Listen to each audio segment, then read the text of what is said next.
Azərbaycanın hər zaman baxışı regionda sülh və təhlükəsizliyin təmin edilməsi və bu sülhün bərqərar olmasının beynəlxalq hüququn norma və prinsiplarına əsasən dövlətlərin bir-birinin ərazi bütövlüyünə, suverenliyinə və sərhədlərin toxunulmazlığına hörmət prinsipi əsasında həyata keçirilməsi olmuşdur. Bilirsiniz ki, uzun illər ərzində bunun mümkünsüzlüyü məhz Ermənistanın aqressiv siyasəti, Azərbaycan torpaqlarının işğalı bunu mümkünsüz edirdi.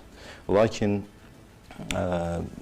2020-ci il 44 günlük vətən müharibəsindən sonra Azərbaycan öz ərazi bütövlüyünü bərpa etdi və son 24 saatlıq antiterror tədbirləri nəticəsində Azərbaycan dövləti öz ərazisində tam suverenliyini də bərpa etdi.